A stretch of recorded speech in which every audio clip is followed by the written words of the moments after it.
so I will proceed. His Excellency President Cyril Ramaphosa, the President of the Republic of South Africa, Deputy President Mr. Paul Mashatile, former President and Deputy Presidents Mr. Kodidiza, the Speaker of the National Assembly, Justice Mandis Maya, Chief Justice of the Constitutional Court, Cabinet Ministers and Deputy Ministers, Members of Parliament, Premiers, Mayors, various public representatives and public sector leaders, leaders of the University of South Africa and all sister universities, Tibet colleges as well as community colleges, the eminent group as appointed by the President of the Republic, representatives of other institutions in the public and private sectors, members of the leadership of various civil society, the religious community, organized labor, business, women, youth, people with requirements for universal access who live with disabilities, members of the media, delegates of the convention participants, fellow South Africans from all walks of life and all protocols observed. Sandolan, Dumelang, Abshen, Salam Alaikum, Nibacheron, Lochan, Khotzong. Thank you for the opportunity to welcome you all to this historic convention of the National Dialogue of South Africa. Today is yet another turning point in the history of South Africa. It is a day in which we set a process in motion to define the future that we South Africans, the world, and the people of goodwill would want for us.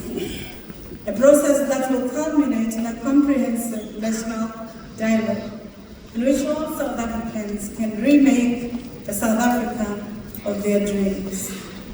A process in which we can build sufficient consensus on the vision, plans, outcomes we would like to see.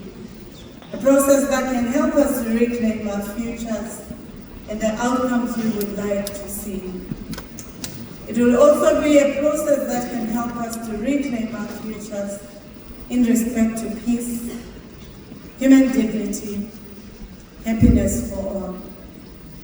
We know that the present and the future is born out of the past. Because of this knowledge, we know who we are, we know where we come from. We come from a past of many pasts. We come from struggle, from suffering, pain, and we come from hope. We come from oppression, violence, dehumanization, and destruction. We come from a deeply divided and unequal past, with many of its elements still defining our lives and our land.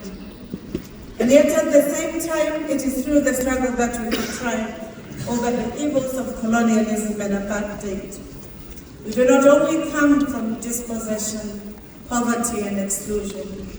We also come from wealth, health, and prosperity. We come from the rich histories and histories and cultures that make us one of the strongest and proudest nations in the world. We are the people of great imaginations, discoveries and innovations in almost all facets of life, a people of full culture and respect for the natural environment. We also come from the women and the workers who have built this beautiful land over centuries. And as their descendants, we know that their blood, sweat, and pain should mean that we have a stake in the present and the future, and that we dare not fail or cower in the face of adversity and in the setbacks. No matter how insurmountable the setbacks of the day may seem, we must march on. We also come from spiritualism and believe that humanizes, affirms and protects. It is a belief and the value system that says all life is of equal worth and everyone deserves a place in the sun. I'd like to repeat, all life is of equal worth and everyone deserves a place in the sun. That is who we are, a people of many pasts, a people of many shades, united in our diversity. A people in a place of many ebbs and flows, twists and turns, in our continuous search for the greater freedom. Today we are confronting a reality of national hopelessness, restlessness, and stagnation, including the real declines in the many important indicators of human development. In the land of plenty and boundless talent, we should be able to arrest the dangerous national situation. We've done it before, and we have emerged out of the most complex and opaque days of apartheid to build a new South Africa. This national dialogue process, which begins today, gives us a great opportunity to find our true north again. I hope we take this opportunity to reclaim the great South African promise, a better equality of life for all, a governance system that works for all, a social coexistence that ensures that every South African can reach their full potential as human beings, agents of change, and masters in their own destiny.